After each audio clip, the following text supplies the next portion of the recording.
My name is Lauren. I grew up in a small house that always smelled like fresh bread. My dad took over the family bakery from his parents, and I loved helping him knead dough after school. My mom, on the other hand, was different. She was a realtor, always dressed in fancy suits and high heels, and she made more money than Dad. I always admired her confidence, but feared her sharp words. One evening when I was 12, I heard Mom call out, "Lauren, come set the table." Back then I was awkward and skinny, more interested in books than anything else. "Coming!" I called, folding down the corner of my page. As I set out the plates, their argument began. It was nothing new. Another slow month for Dad's bakery. Mom sounded frustrated, her words dripping with contempt. "When are you going to get it together, Tyler?" she snapped. Dad's voice was quiet, almost pleading. "Please, Joyce, not in front of Lauren." But Mom didn't care. She never did. She should know what a failure her father is. Her words stung, and I gripped the edge of the table, trying not to cry.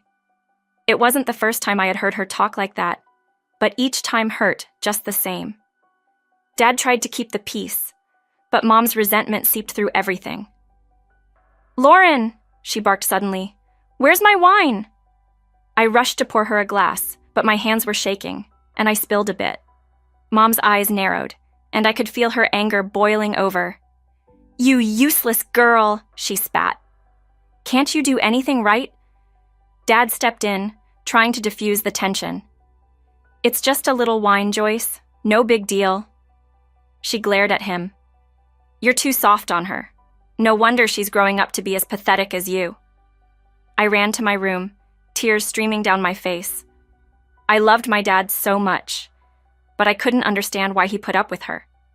As for me, I learned to stay out of her way, to be quiet and unnoticed. It was the only way to survive in our house.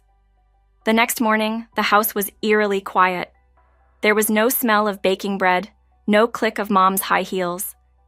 I tiptoed downstairs and found Dad sitting at the kitchen table, looking pale. "Where's Mom?" I asked, but deep down, I already knew. Dad handed me a note written in her perfect handwriting. "Tyler, I can't do this anymore. I'm leaving with Larry. He can give me the life I want. All this small-town nonsense isn't for me. Lauren, don't bother looking for me. You're just dead weight. Tyler, you're a loser, and you've made our daughter one too.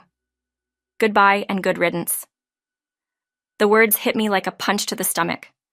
Mom was gone, leaving us behind with nothing but cruel words. The next few months were a blur of court proceedings and emotional chaos. Dad filed for divorce and fought to have Mom's parental rights taken away. I remember sitting in the cold courthouse, holding Dad's sweaty hand as we waited for Mom. She never showed up. The judge's decision was swift. Dad squeezed my hand and whispered, "It's done, Lauren. Your mother's rights are terminated. It's just you and me now." I nodded, feeling a mix of relief and sadness. Life got tougher after that. Dad threw himself into work, spending long hours at the bakery. At just 14, I found myself taking care of most of the house, doing laundry, making dinner, trying to keep things running smoothly while Dad worked. For a while, it felt like we were just trying to survive. 2 years later, everything changed again. Just after I turned 16, Dad came home one day looking shocked and sad. "Uncle Ryan died," he said, sinking into a chair. Uncle Ryan was Dad's only brother. I hugged him tight. "I'm so sorry, Dad," I whispered. He hugged me back, then pulled away, his eyes wide with disbelief. "Lauren, you won't believe this. He left me everything, almost $500,000. I don't even know what to do with all of it." But Dad figured it out quickly. He invested the money back into the bakery, upgrading equipment, expanding the menu, and making improvements. Within a few months, our little bakery was the talk of the town. Dad hired more people, kept the place open longer, and eventually opened a second location across town. By the time I turned 17, Dad owned 3 successful bakeries, and we no longer had to worry about money. For the first time, life was good. I quit my after-school job to focus on my studies, and Dad and I even took a real vacation, a 3-week trip to Europe. High school graduation came and went in a rush of excitement. I had worked hard, and it paid off. I was headed to State University to study finance. The morning I was about to leave, Dad handed me a small box. "What's this?" I asked, opening it to find a key inside. Dad smiled. "It's your graduation gift, an apartment near campus. No more worrying about dorms or rent." I stared at him, speechless. "Dad, I can't accept this. It's too much." He waved away my objections. "You earned it, Lauren. Now go make me proud." College flew by in a blur of classes, studying, and internships. I worked hard, determined to make the most of the chance Dad had given me. By the time I graduated, I already had a job lined up as a junior financial analyst. On my first day at work, I stood in front of my apartment mirror, straightening my blazer.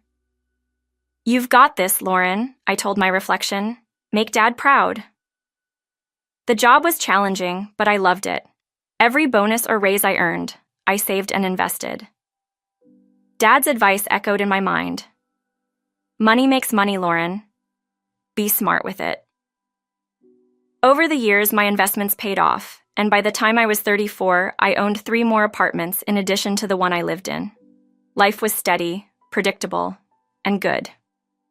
Then one day, I got a phone call that changed everything. Dad's voice was strained. "Lauren, can you come over? I need to talk to you." When I arrived, I found him at the kitchen table, looking older and frailer than I'd ever seen him. "What's wrong, Dad?" I asked, my heart tightening. He took a deep breath. "It's cancer, honey. Stage 4 pancreatic." The world seemed to shift beneath me. "No," I whispered. "This has to be a mistake." But it wasn't. The next year was a whirlwind of treatments, ups and downs. I spent every free moment with Dad, making his favorite cheese soup even when he was too sick to eat it. One crisp autumn day, I found him sitting in his favorite chair, looking serious. "We need to talk, Lauren," he said, patting the seat next to him. "The doctors say I've got 5 months tops." I shook my head. "No, they're wrong. We'll get another opinion." He reached over and took my hand. "Lauren, it's okay. I've made peace with it. I'm selling the bakeries. Everything will go to you. You'll be set for life." I pulled away, wiping my eyes. "I don't want your money, Dad. I want you." He smiled softly. "I know, sweetheart. But this is my way of taking care of you, even when I'm gone." The next 6 months were both precious and painful. We talked more than ever about everything and nothing. I memorized every line of his face, the sound of his laugh, and the smell of sugar and flour that clung to him. Then, on a quiet Sunday morning, he was gone. The funeral was a blur. Afterward, I sat alone in Dad's empty house, holding his favorite apron tightly. He had left everything to me, just as he promised. I used the money from the bakeries to buy 3 more apartments. It felt right, like I was building something lasting, just like Dad had. A year after Dad passed, I was finally finding my balance again. Work kept me busy, and managing my rental properties gave me a sense of purpose. I was settling into a new normal. Then, out of the blue, I got a phone call that turned everything upside down. "Lauren, it's your mother. I'm back in town and I'd like to see you if you're willing." My mind raced. Part of me wanted to hang up, to stay away from the woman who had abandoned us. But another part, the part that still held on to the little girl I once was, couldn't help but feel curious. "Okay," I heard myself say. "Let's meet at Don Jose's Mexican restaurant tomorrow at noon." The next day, I arrived at the restaurant early, my stomach in knots. At exactly noon, she walked in. She looked older, of course, but still elegant. But she wasn't alone. A young girl, maybe 18, walked in behind her. Mom spotted me and hurried over. "Lauren, darling, you look wonderful. And this is Anna, your sister." I felt like I had been hit. "My sister?" We sat down, and Mom began to tell her story. She explained how Larry had left her soon after Anna was born, how they struggled to make ends meet, and why she decided to come back to her hometown to start over. "I heard you have rental properties," she said, her voice full of hope. "I was wondering if maybe—" She trailed off, but I knew what she was asking. I looked at Anna, who was staring at her hands, clearly uncomfortable. I thought about Dad and how he always taught me to be kind, even when it was hard. I thought about the scared little girl I used to be, wishing for her mom to come back. Okay, I heard myself say. I have an apartment that just opened up. You can stay there. Mom's face lit up. Thank you, we'll pay rent, of course. I raised a hand. No rent, just utilities for now. As we sorted out the details, I watched Anna. She looked so young, so out of place. I remembered being her age, feeling lost and alone after Mom left. So, Anna, I said, trying to sound friendly, are you a junior in high school? She nodded and finally looked me in the eyes. Yeah, it's weird starting at a new school for senior year. I felt a pang of sympathy. I bet. Listen, if you ever need help with anything, school stuff, or just someone to talk to, I'm here, okay?